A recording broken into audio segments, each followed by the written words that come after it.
Hello दोस्तों, नमस्कार। आज फिर एक नई कहानी के साथ आप सबका अपने चैनल में स्वागत करती हूँ। तो चलिए आज की कहानी सुनते हैं। आज की कहानी है चांद चकोर। बड़ी मिन्नतों के बाद जब सूरज की बेटी हुई तो ज्योतिषों ने उसके साथ एक दुख भी जोड़ दिया। कहा कि दोनों कभी साथ नहीं निकल सकते थे।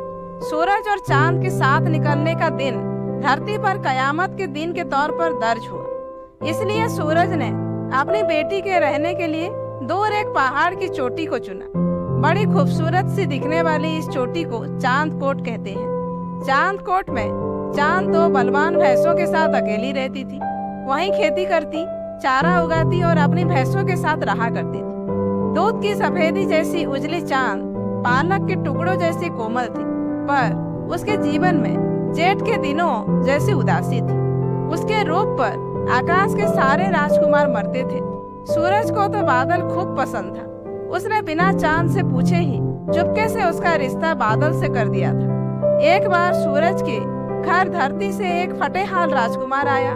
सूरज ने जब उससे उसके आने का कारण पूछा तो राजकुमार बोला, मेरा इस दुनिया में कोई नहीं, मुझे कोई काम दे दो और अपने यहाँ रहने की जगह भी दे दो। फटेहाल राजकुमार कई दिनों से भूखा और प्यासा था।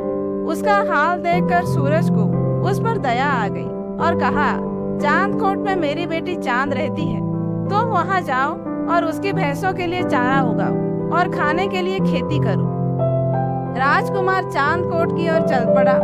आज से पहले चांद कोट पर कोई आदमी ना आया था। जब चांद ने उसे देखा तो उसे चांद कोट पर कदम ना रखने को कहा, पर राजकुमार ना रुका। राजकुमार को चांद के पास आता देख चांद की दोनों भैंसों ने राजकुमार पर हमला करने में देर न की। राजकुमार ने दोनों भैंसों को उनकी नुकीली और मोटी सींग से पकड़कर नियंत्रित किया। राजकुमार का साहस देखकर चांद बड़ी प्रभावित हुई और उसने भैंसों और राजकुमार के बीच के युद्ध को रोक दिया। चांद ने उससे उसके चांद कोट आने का कारण पूछा तो राजकुमार ने बताया कि वह बड़ा अभागा राजकुमार है, उसका दुनिया में कोई नहीं, इसलिए वह सूरज से मदद मांगने गया था। उसी ने दया दिखाते हुए उसे उसकी सेवा के लिए भेजा है। ठीक है, पर तुमको मुझसे दूरी पर रहना होगा, क्योंकि मैं किसी आदमी की छाया में नहीं रह सकती, चांद ने कहा। धरती से आए राजकुमार ने उसकी बात पर हामी भरी और अपने काम पर जुट गया। वह कभी चांद के करीब न आया, पर चांद हर दिन उसे काम करते हुए निहारती रहती। धीरे धीरे चांद के भीतर उसके करीब जाने का डर भी कम होता रहा। न जाने कैसे उसके जीवन की उदासी भी कम होती रही। एक दिन जब चांद धरती से आए राजकुमार को निहार रही थी तो दूर घास काट रहे राजकुमार को देख छिड़ती हुई बोली, अरे घास काटने वाले लड़के, तुमको घास काटने के सिवा कुछ आता है? धरती से आया लड़का एकदम से ठिठका और कुछ जवाब न दिया, बस चांद को देखता रहा। चांद उसके पास गई और पास बैठने की जगह बनाई और हाथी के दांतों के बने पासे निकाले। दोनों साथ बैठकर खेलने लगे।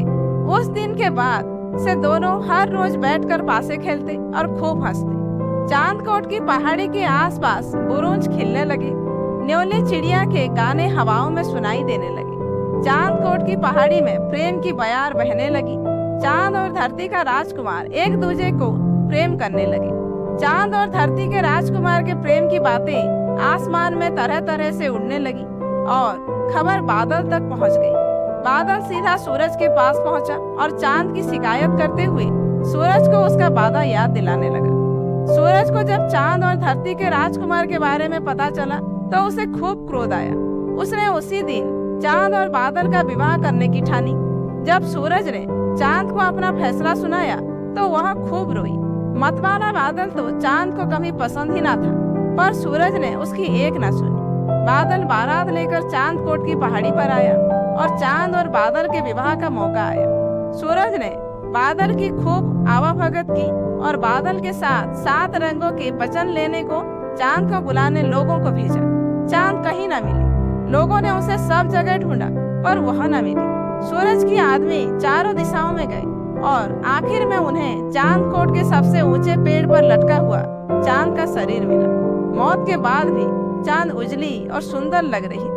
धरती से आए राजकुमार ने चांद को नीचे उतारा और तब तक उससे लिपटा रहा जब तक कि सूरज के लोगों ने उसे उससे अलग न किया।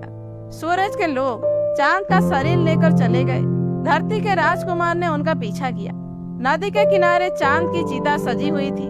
जैसे ही चांद की चिता में आग लगी, धरती का राजकुमार जलती चिता में कूद गया।